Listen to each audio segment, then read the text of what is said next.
David and Garrett in the morning! You heard it here first, folks. Today, this is the David and Garrett in the Morning podcast, and we're going to be talking about David Lynch, famous artist, director, and just interesting person. I'd like to start off by first apologizing for the dog in the background. He makes his own rules. Hi, David. How are you today? I'm just super wonderful. How about yourself, Mr. Garrett? I am alive, and I think that's an important thing to pay attention to. Glad you are. Thanks. All right. So, David Lynch. This man... What a lovely coif of, silver hair. I love looking at his interviews and just thinking, man, that guy's got a style. This is the only man I've ever looked at who is American that doesn't look like he is. Even a little bit. The only American that looks like an anime character in real life? Yeah. All right. So, we have introduced this man, this wonderful gray-haired anime man. His life, starting up, it was wild. It was very interesting. Yeah. Educate me and the fans. Yes, of course. So, his father was actually a research scientist with the U.S. Forest Service, so he moved around everywhere. And with that, just traveling and everything, I guess he was inspired by all the different scenes he saw because he wanted to become a painter.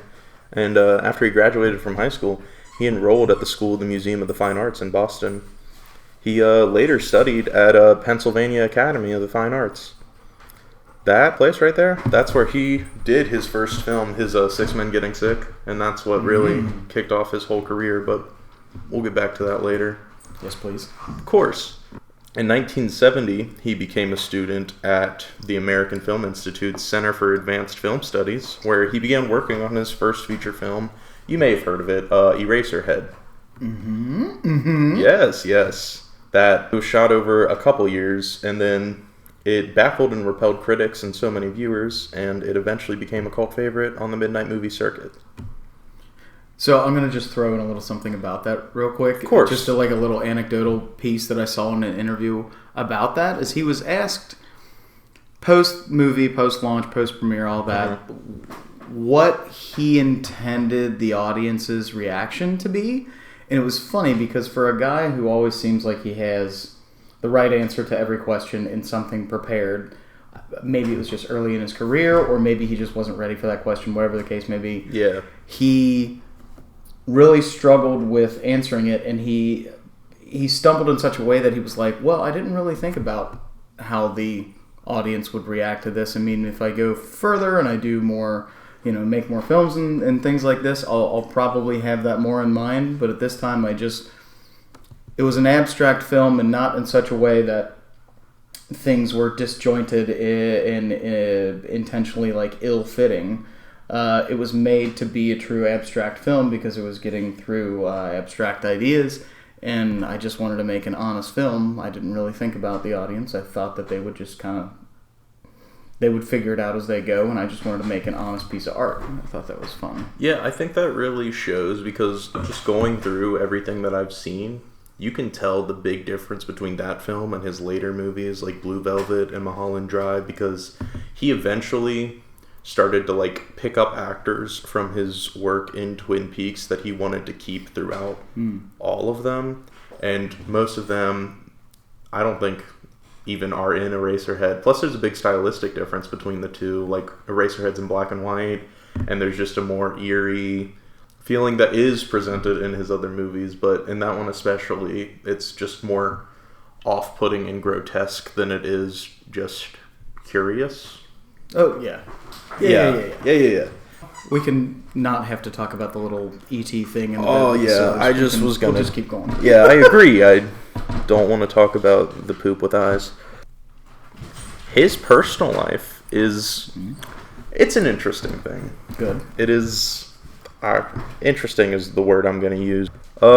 He does a lot of the same stuff. I forget what article it was, but let me see if I can find it. There was a article in Huck magazine. It just talked about how he does the same stuff every single day. Wakes up, meditates twice a day, wears the same clothes he can, eats the same lunch, which is just a piece of bread with mayonnaise and chicken, and then eats the same dinner that he has for lunch, but it has also vegetable soup. And I think, I don't know, it might just be a way to make sure that he's just drawing raw inspiration from himself and like just trying to put truly himself into his work to make sure that it's not stuff that he sees, like he wants it to all be from him, if that makes sense. Yeah, so I maybe I just got my information from different places, but the way that I interpret it, and I'm paraphrasing all of this, but the way that I interpret it, when he describes why he's such a creature of habit and why he likes to do certain things on quote-unquote autopilot, is that, like, he feels better about his craft, whether it's painting, drawing, filmmaking, any kind of inspiration. He feels better about it when he gets rid of the negativity and gets rid of the positivity vampires. And he wants to always put himself in a creative place where he's, like, unfettered.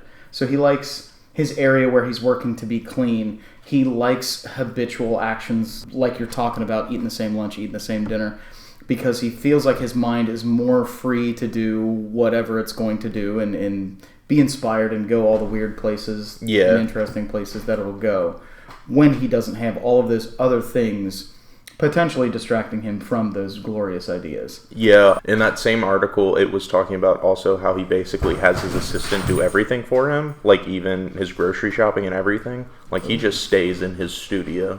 I think that also just goes along with him not wanting to be tainted by everything that he sees. Well, that's what you do. I mean, is that you copy off him, I guess, then? Oh, yeah. Because you just have your assistant do all that stuff. Yeah. Okay. All right, yeah. Yeah, of course. Flattery, you know, that's... Going back, because a big part of this, his art itself. Not just his media and his films, but, like, his actual just raw paintings and his shows that he's put on. A big one that kind of kicked off his career was 1967's 6 Men Getting Sick. It shows 6 men just eventually just getting sick and throwing up and covering their faces. What's really cool about it that I saw was that it was 3 busts of heads, but then in the video himself he added 3 more to give it like that mixed kind of just hazy dreamlike feeling, because he like drew over the faces too, so it looks just very interesting. Oh, I mean, visceral. I mean, you know, whatever fun adjectives that you want to apply to it. It's definitely not what I would think of if I was going to go to an art exhibition and just see this. And I think that's very much on brand for him. He's wanting to show something that's going to make the audience have a reaction, knowing that it's going to not be a positive reaction, but still knowing that it's going to resonate with them at least a little bit. Some interesting things that I found from looking into that, because it seems like that was his big jumping off point from being more known as a painter, and more like starting to dip his toes into filmmaking. Is he described filmmaking as a language that lends itself to abstraction, and he likes this idea of paintings moving so that they can depict something that other mediums maybe can't do as good of a job as like showing abstraction of emotion. And having that thing where you know the way you feel or you receive that feeling from that piece of art, but you can't really describe how you got there. You know you have it, but you don't know the path that you took to get there. He likes this abstraction and likes to just depict that and have that happen to other people. So this jumping off of this 6 Men Getting Sick. He likes this. I kept seeing this phrase, total sensory immersion. And he's really engaging the audience and trying to get them to have a feeling. Maybe he's not wanting them to have a specific feeling, but he wants a reaction. He wants them to be moved in such a way by this piece of art. But yeah, I just thought that was interesting, because that seems all paths lead to that being his jumping off point, because that's his he went from painting to stop animation when doing this piece of art. I think this is all incredibly impressive, considering that he also did it when he was 21. I don't know about you, but what were you doing when you're 21? Did you have all of these foresights into what you wanted everybody to perceive everything you did as? I was probably losing in a Yu-Gi-Oh tournament. Oh, cool. Something like that. It's okay. I have not reached the age of fun yet, but nowhere near this, even a little bit. No, he, like I said earlier, whenever you see him in an interview, he seems to have a confident response to whatever the question is. Yeah. And it's just so odd that, I didn't really see any interviews from when he was of this age. But to be able to put that art out there, you would think he would have enough confidence in himself to just do this thing, instead of working within the parameters of what everybody else was doing at the time. He was just true to himself and wanted to make an honest piece of art and let other people just handle it the way that they would handle it. Whether it was sink or swim, he just wanted to do right by what his inspiration was. And that's incredibly confident for, like you're saying, a 21-year-old dude who, again, like you're saying, I don't know what I was doing at 21. Yeah. Definitely not trusting myself enough to make anything like that. It's definitely just, I think, interesting, and just shows him as a person being different from the average Joe, and really kind of stepping up to the plate and making it. On to his movies. This man, he's definitely cemented himself in film history with just the weird that he's done. I think a lot of everything that I've seen, it really just shows he's trying to show suburbia and a classic conception of suburbia, and always having some sort of underlying evil to it, which I think is a really interesting commentary, because he's trying to balance good and bad, but also trying to hide the bad to make the good appear. Mix the known with the unknown, mix the good with the evil, kind of make you feel unsettled, but also make you feel like it's something that you're familiar with. Yeah, I think in Mulholland Drive, it's really evident, because he starts the film and portrays it as just an actress who's struggling and just is constantly getting beat by another better actress who's sort of demoralizing her character just to get further. But then it takes a step back, and it just really confuses and just surprises the viewer when they find out that she's not a struggling actress. She's a has-been actress that's just been dreaming about that the entire time. And when we are shown her world, we find out that that actress that was demoralizing herself was somebody that she had paid to be killed, and now she's just been in this delusional state because of it, and her psyche's been breaking down. And then it just all comes to a wrap at the end. I don't know if you've seen it, but she has just a weird, dreamy, hazy state where she ends up killing herself. And I just think it's in this film especially that his influence, where he draws from Francis Bacon, is prevalent, because Francis Bacon, he had a rough life. I was reading an article earlier, and it was just saying all the different things that happened to him. He was an asthma-stricken, gay, black sheep of his family, running into his dad, who's usually the epitome of masculinity, and he used to admire himself in the mirror while wearing his mother's underwear, but that furthered his attraction towards his father. So his whole childhood was just kind of messed up, and then he had two lovers that ended up committing suicide. So all of his work is kind of just more reflecting that, and reflecting all the themes of sadness, depression, terror, anxiety. And I think in this film especially, it can be seen just what he's trying to do. There's a lot to unpack there. First of all, spoiler alert. Put an edit point in here and put this in the front before he describes that movie. But anyway, yeah, Naomi Watts killed it. It's 20 years old or anything. Oh, man. It's somebody's first time watching it.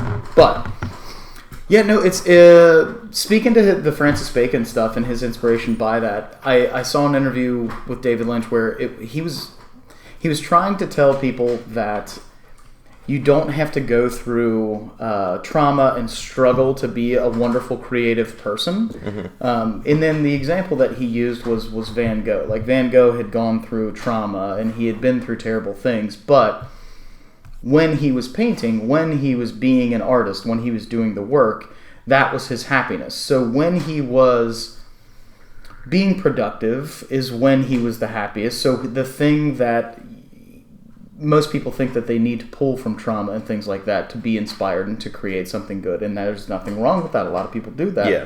But it's funny to hear that David Lynch was so inspired by somebody that did have so many traumas to pull from and be inspired by that, because Lynch, from what of the interviews that I've seen, he doesn't think that you have to go through that. You just have to trust yourself and do the things that make sense to you and that you're inspired by, and good things will happen if you do that. So yeah, and I mean, like, looking at all of his stuff, while he did move around a lot, his childhood wasn't like as terrible as that, or even just from like a regular viewpoint wasn't that bad.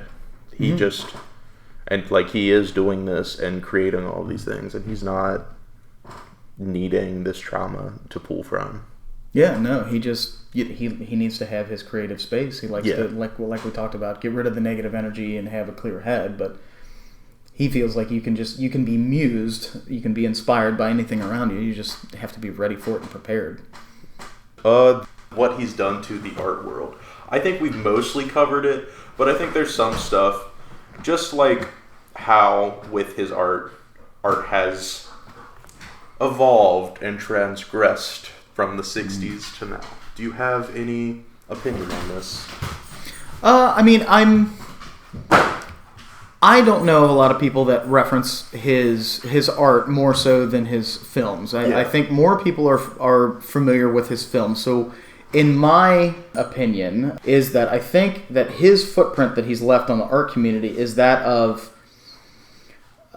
his master classes and how he teaches other people to pursue their art. I mean, his if I'm speaking only to everything outside of the filmmaking medium as his art, I think that's where his influence lies. For me, is I think that he has taught people to trust themselves and to hit on that point. And what's resonated with me is I wrote down two. One is a paraphrase and one is a direct quote. Okay. The direct quote is, "The most important thing is what you fall in love with, and the reason you fall in love with it is an abstraction." So we were talking about abstractions earlier, and David Lynch talks about that a lot when he's discussing why he jumped to filmmaking and again, what the language of filmmaking can lend itself to those abstractions. Yeah. And I think that's really, it's almost like a sticking point with any of his art, whether it's the paintings or whether it's the film. It's either for himself or the audience member. He's trying to get across a feeling that can otherwise not be well described on how you got to that feeling or how that feeling feels to you. It's that abstraction. And I think that quote speaks to that is, when you're in love, you don't always know how you got there. I mean, you can point to certain things, but, it's that, like, aha moment of, like, oh, I know, oh, I feel that way, but hold on, what just happened? How did that go? Yeah. And then the other piece, which is, it's paraphrased, but again, I think this is part of his footprint in the art world, is make honest art and let the audience interpret it the way they will. You don't have to dumb your art down for people to get it. It's be true to your inspiration, make what you think you should make, and just let all the other things, fall by the wayside. If you're true to the art and you're true to your inspiration and your muse, people will find it. It's trust the IQ of the audience and trust the interest of the audience, but just make your art. And I think just looking at that and everything with that, going back to what we were talking about how he did this at so young, I think we've just answered how he did it. Is he just stuck to himself and he did what he needed to do, and he trusted, and that's all you can do at the end of the day. You just need to trust and hope that you got this. Because you do. Yeah.